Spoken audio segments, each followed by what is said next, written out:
Well, Brad wasn't quite Leo Barry, but it was a fair grab at the end. Yeah, we've been encouraging Goldie to go for his marks, and he took some strong ones today, but none more important than that one of them late in the game.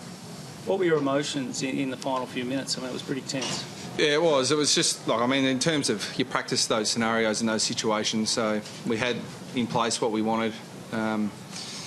There's only so many messages you can send out, so it's a terrible feeling because you're helpless. It's up to the players, and they've got to have belief in what we've practiced. What was the compliment at 3/4 time? I mean, much has been made of the Cats' recent poor record, but they found a way, didn't they?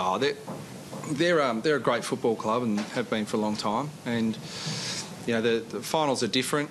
Trends and all those sort of things are almost go out the window because the game's played at such intensity, and you look to their star players and their seasoned players, and they're an unbelievable club. They've built a legacy over a long period of time, and they're still able to draw on that. Given that, I think it's something like, I don't know, I'm guessing, but 13 premiership players have moved on the last couple of years, and they've replaced them with really good young players without early draft picks. I mean, they stand out head and shoulders for mine as the most respected club in the competition. Brad, Nick Del Santo, superb performance tonight. That's the reason why you go out and get a Nick Del Santo, I suppose.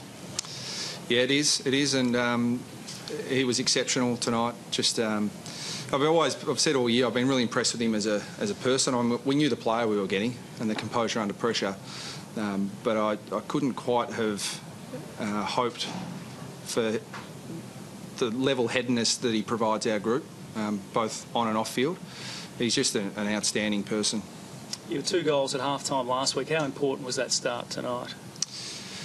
Yeah, it was really good. It was really important. We set ourselves to just get out and compete early, and I thought Geelong did what great clubs do when they came back, but I thought for the first 3.5 quarters, we were right on top. We just played some really good footy, really good finals footy. So the start was critical, but I thought we continued that on for the majority of the game. That last burst by the Cats, Brad, was that just you put that all down to their good form, or were there any concerns in the way the guys played in that stretch?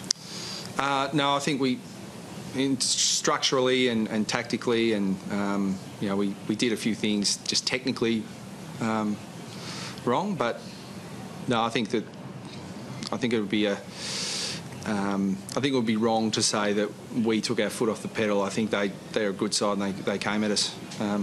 Fortunately, we were good enough to withstand the charge. Jamie McMillan looked like he did his hammy. Yeah, they're always really reluctant to give a definitive diagnosis until they've scanned it, but suffice to say he was too tight and too sore to come back on. So we'll have a good look at it and get a diagnosis and release that as soon as we've got it.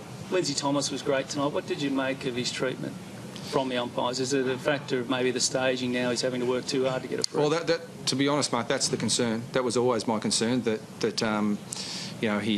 he wouldn't get free kicks when they were there. If you accentuate contact, then umpiring's hard enough. So they've got a really hard gig as it is. So if you make it difficult for them, if they've got that in the back of their minds, they're probably going to lean the way of not paying the free kick to him. But look, the umpiring, I thought they umpired a finals type game tonight, so I didn't have any concerns with that. What was your reaction with the deliberate out of bounds there in the last minute? Big call. Was it deliberate, was it? We thought it was... Oh, that one, yeah. Holding the ball against Evil too. Apparently you can't drop kick it anymore, obviously. But no, that's the rule. So big call from the umpire. He's got a 50-50 call to make, and he made it. Some go for you, some go against you. Brad, you've beaten, I think, the top 10 teams in the competition now, including Sydney in round 4. Do you feel like you can beat anyone on your given day if you play like that? Oh, it's not only that, Glenn. I mean, there are 5 teams left contending for the premiership, and we're the only ones who have beaten the other 4. And none of them have beaten us. So we go in with supreme confidence. We're still in really good shape. I mean, Geelong had 3 more scoring shots in the last quarter than us, so it's not as if they absolutely steamrolled us. And we played our best footy for the year. So we're going in with good confidence against, the really good sides. and we're playing our best footy when it matters. And the Sydney result, how far will you go back into a round 4 game to sort of drag the eyes out of that one? Oh, not too far. Not too far. But, I mean, they're obviously, a great side, and, again, another great club. It's funny how you run into them at this time of year. But, it's going to be a great contest, and, we think we've got players, and other players, again, in our 22, enhance their reputations under the September spotlight tonight. So, and they relish it. And they'll relish the opportunity to play in a preliminary final in Sydney next week. Just get on Nick Del Santo, Brad. You speak about his level-headedness. How important is that, I guess, going into next week in a preliminary final? Well, he's been there and done that. I mean, he's played 18 finals or something now. So he's he lives for this time of year as well. I probably feel for a little bit of what Chris has been going through the last few years. It's hard to get players up when there's not this September spotlight. But he's the sort of player, and Jack Zeeble and Ben Cunnington and Andrew Swallow, Drew, I just look at them and they just think, this is what I play for. So, that you can want that, but the composure under that sort of pressure is really important too. A lot of scrutiny on a boomer bump on Selwood. Came off cut. Have you seen that at all, or any concerns? No, people won't believe me, but I haven't seen it, haven't looked at it, haven't followed it up. So we'll let that all play out. But I've just told Boomer to go about his recovery and not worry about it. Drew Petrie's forward pressure tonight, Brad, absolutely outstanding. Yeah, he's elite. He's elite at that. I've said it all year. And I'm just glad that the rest of the footy community got to see it tonight. Anyone in the mix for next week? Maybe Lockie Hansen, chance to come back? Yeah, Hansen, Adams, Jacobs, Mullet. We've got some good players who are some who are fresh. Jacob's very unlucky to miss out this week with Harvey coming back in. Mullet's been very unlucky to miss the last 2. The 2 coming back, Hansen and Adams potentially, and another couple who were very unlucky. And I'm sure I'm missing a couple there too. And what was the message to the boys after the game, Brad?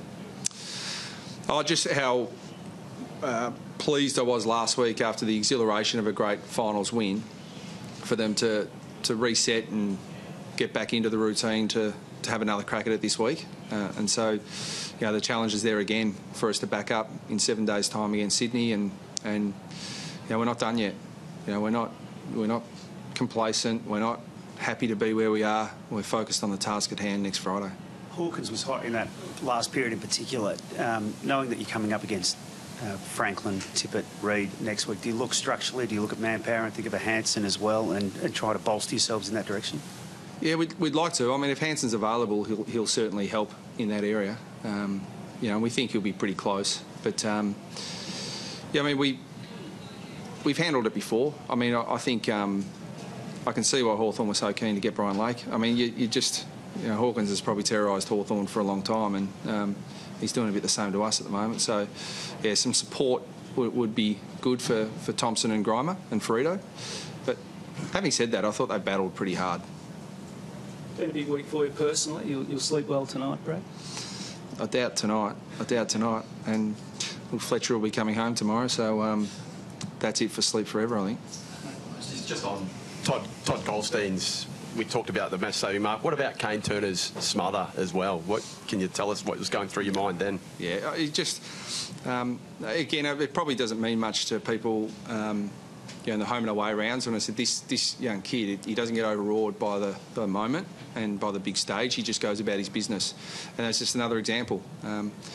Examples where he's competing with Joel Selwood running. I mean, it would overawe most school kids, not this one.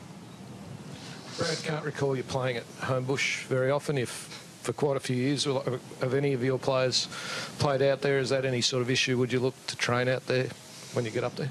No, we won't train out there. I mean, it's about our own preparation. So, it's a football ground. It's got grass and it's got the same markings and goalposts at each end. I mean, I don't buy into that stuff about the surface. We just get out into the competition and try and win the ball. Dimensions don't matter. Okay. Thanks, everyone. Thanks, Brad.